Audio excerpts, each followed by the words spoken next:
రాష్ట్రంలో గడిచిన 15 రోజుల్లో వివిధ గురుకులాల్లో 4 విద్యార్థినులు ఆత్మహత్యలు చేసుకోవడం బాధాకరం. భువనగిరిలో భవ్య వైష్ణవి అనే 2 అమ్మాయిలు, సూర్యాపేటలో కూడా వైష్ణవి అస్మిత అనేటటువంటి 2 అమ్మాయిలు గడిచిన 15 రోజుల్లో గురుకులాల్లో 4 విద్యార్థినులు ఆత్మహత్యలు చేసుకున్నారు. ఈ అంశాన్ని కనీసం రాష్ట్ర ప్రభుత్వం కానీ, ముఖ్యమంత్రి కానీ, మంత్రులు కానీ ఎవ్వరు కూడా పట్టించుకుంటలేరు. 4 విద్యార్థుల ప్రాణాలు వాళ్ళు ఆత్మహత్యలు చేసుకొని బలైపోతే అసలు వీటికి కారణమేంది, దీని వెనుక ఎవరున్నారు? వాళ్ళ విద్యార్థుల తల్లిదండ్రులు ఆందోళన చేసినారు, వివిధ రాజకీయ పార్టీలు, ప్రజా సంఘాలు ఆందోళనలు చేసినాయి. అయినప్పటికీ కూడా ఇప్పటి వరకు ఈ అంశానికి సంబంధించి ముఖ్యమంత్రి గారు ఒక్క మాట కూడా మాట్లాడకపోవడం నిజంగా చాలా బాధాకరం. ముఖ్యమంత్రి రాష్ట్రంలో ఇటువంటి సంఘటనలు జరుగుతూ ఉంటే ఆయననేమో ఢిల్లీ పెద్దలను కలవడానికి ఢిల్లీ టూర్లలో ప్రత్యేక విమానాలలో ప్రజాధనాన్ని దుర్వినియోగం చేసుకుంటూ ఢిల్లీకి చక్కర్లు కొట్టే పనిలో బిజీగా ఉండడం నిజంగా చాలా బాధాకరం. అదేవిధంగా గడిచిన కొన్ని రోజులుగా రాష్ట్రంలో పరిణామాలు గమనిస్తే ఎన్నికల సందర్భంలో వీళ్ళు ఇచ్చినటువంటి హామీలు అమలు చేసే ఉద్దేశం ఏమాత్రం వాళ్ళకి లేదన్నట్టుగా అర్థమవుతూ ఉంది. వాళ్ళు ఇచ్చినటువంటి 420 హామీలు కానీ, 6 గ్యారంటీలు కానీ వాటిలో ఇప్పటి వరకు అమలులోకి తీసుకొచ్చింది కేవలం ఒకటి ఉచిత బస్సు. మహిళలకు ఉచిత బస్సు అన్నారు, మీదికి కూడా మహిళలకు ఉచిత బస్సు ప్రయాణం సౌకర్యం కల్పించి ఒక హామీని నిలబెట్టుకున్నామని కాంగ్రెస్ పార్టీ, ముఖ్యమంత్రి వీళ్ళందరూ చెప్తున్నారు.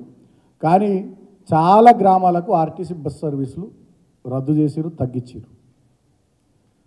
అదేవిధంగా 6 గ్యారంటీల్లో మిగిలినటువంటి ఒక్క పథకాన్ని కూడా 420 హామీలకు సంబంధించినటువంటి ఒక్క పథకాన్ని కూడా అమలు చేయకుండా ఢిల్లీకి చక్కర్లు కొట్టే పనిలో ముఖ్యమంత్రి బిజీగా ఉన్నాడు.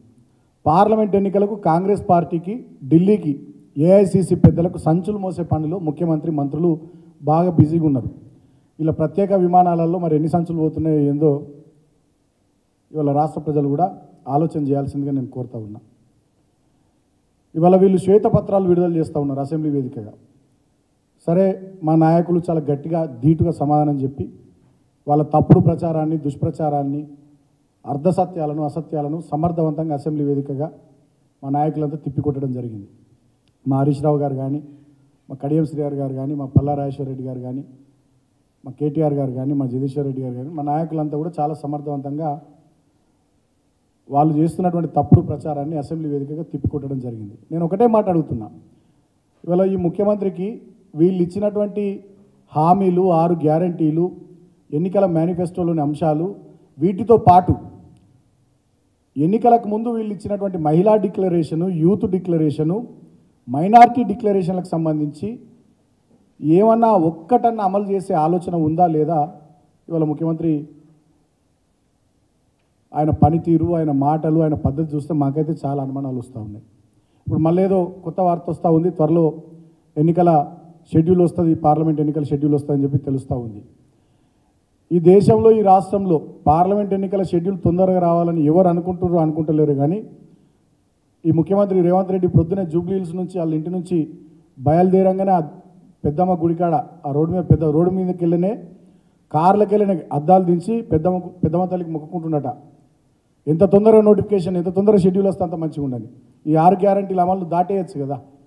షెడ్యూల్ వచ్చింది, ఎన్నికల కోడ్ ఉందని చెప్పి దీన్ని దాటేసి తనకు రోజు మొక్కుకుంటుందని చెప్పి అందరు బయట మాట్లాడుతూ ఉన్నారు. సో ఇప్పటికైనా నేను ముఖ్యమంత్రిని కోరుతా ఉన్నా, మీరు ఇచ్చినటువంటి హామీల మీద, 6 గ్యారంటీల మీద, ఎన్నికల మేనిఫెస్టో మీద, యూత్, మైనారిటీ, మహిళా డిక్లరేషన్లలో మీరు ఏదైతే చెప్పారో వాటి అమలు మీద శ్రద్ధ పెట్టాలని ముఖ్యమంత్రిని కోరుతా ఉన్నా. వీటిని అమలు చేయకుండా, వీటి విషయంలో పని చేయకుండా కేవలం ఈ రాష్ట్రంలో ప్రజల దృష్టిని మరల్చే ప్రయత్నాలు జరుగుతూ ఉన్నాయి. నేను ఇందాక చెప్పినట్టుగా భువనగిరిలో, సూర్యాపేటలో 4 విద్యార్థినులు ఆత్మహత్యలు చేసుకుంటే యూట్యూబ్ ఛానల్, గతంలో మమ్మల్ని ప్రశ్నించిన ఒక యూట్యూబ్ ఛానల్ ప్రశ్నించదు. గతంలో మా మీద మాట్లాడినటువంటి ఒక మేధావికి ఈ ఆత్మహత్యలు కనబడాయి. అదేవిధంగా ప్రజా సంఘాలు, వివిధ రాజకీయ పార్టీలు ఇంత ఆందోళన, రాస్తారోకోలు, ధర్నాలు చేసి అక్కడ మంత్రులు స్పందించారు, ముఖ్యమంత్రి స్పందించారు, అధికారులు స్పందించారు. అంటే దున్నపోతు మీద వాన పడ్డట్టుగా ఇవాళ ఈ ప్రభుత్వం యొక్క వైఖరి ఉన్నది. ఎంతసేపటికి ప్రజల దృష్టిని మరల్చే ప్రయత్నాలు. ఇవాళ కాళేశ్వరం ప్రాజెక్టు మీద అబద్ధాలు మాట్లాడుతూ అడ్డగోలుగా దుర్మార్గంగా వాళ్ళు వ్యవహారం చేస్తున్న తీరు. మేడిగడ్డ బ్యారేజ్లో ఒక 2-3 పిల్లర్లు కుంగిపోతే మొత్తంగా కాళేశ్వరం ప్రాజెక్టునే అప్రతిష్ట పాలు చేసే విధంగా దుర్మార్గంగా విష ప్రచారం చేస్తూ ఉన్నారు. నేను ఆ ప్రాంతంలో పార్లమెంట్ సభ్యుడిగా ఉన్నాను, గతంలో శాసనసభ్యుడిగా ఉన్నాను, చెన్నూరు నుంచి పెద్దపల్లి నుంచి పార్లమెంట్ సభ్యుడిగా ఉన్నాను. ఇవాళ నేను సరైన సమాచారంతో మాట్లాడుతున్నాను. కాళేశ్వరం ప్రాజెక్ట్ అనేది కేవలం ఒక మేడిగడ్డ బ్యారేజ్ కాదు.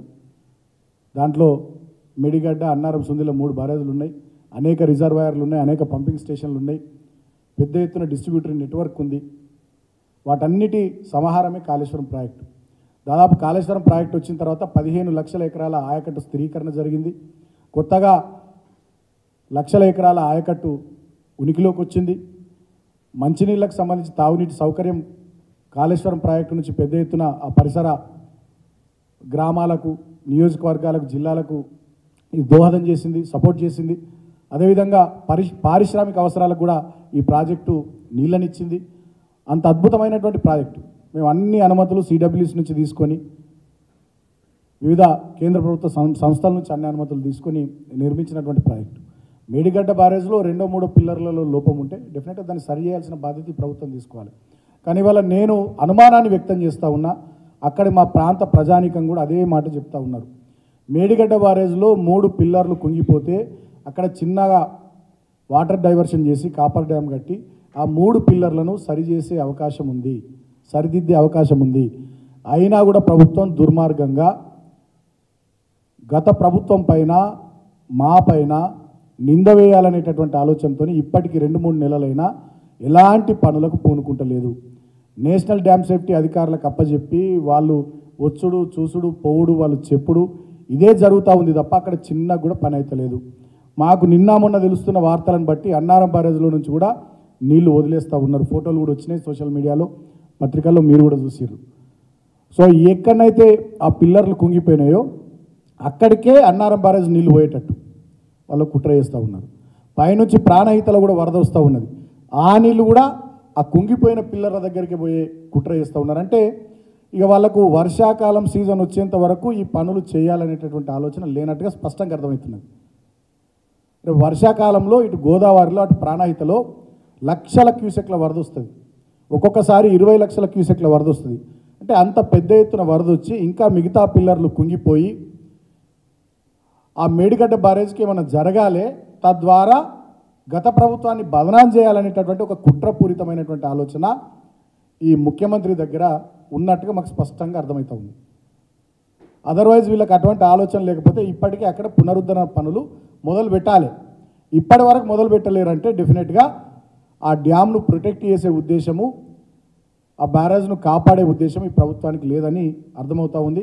నేను ఒకటే మాట ప్రభుత్వాన్ని కోరుతూ ఉన్నా, మీకు కోపం ఉంటే, రాజకీయాలు చేసే ఉద్దేశం ఉంటే వేరే అంశాల్లో రాజకీయాలు చేయాలి. కానీ ఇవాళ ఈ బ్యారేజ్లను, రిజర్వాయర్లను, ప్రాజెక్టులను వీటిని రాజకీయ కోణంలో చూసి లక్షలాది మంది రైతన్నల కడుపు కొట్టడం ఇది ఖచ్చితంగా తప్పు. మీకు పాపం తగులుతుంది. ఈ ముఖ్యమంత్రికి, ఈ మంత్రులకు, ఈ ప్రభుత్వానికి పాపం తగులుతుంది. రైతుల ఉసురు తగులుతుంది. ఇప్పటికే ఏసంగి సీజన్కి సంబంధించి చాలా జిల్లాల్లో నీళ్లు లేక రైతులు ఇబ్బంది పడుతూ ఉన్నారు. ఇప్పటికే మీరు రైతు బంధు ఇయ్యలే, 2 లక్షల రైతుల రుణమాఫీ చేయలే, పోయినసారి వడ్లకు క్వింటాల్కు 500 రూపాయలు బోనస్ ఇవ్వలే. ఇప్పుడు కాళేశ్వరం నీళ్ళు ఇవ్వకుండా, పంపింగ్ చేయకుండా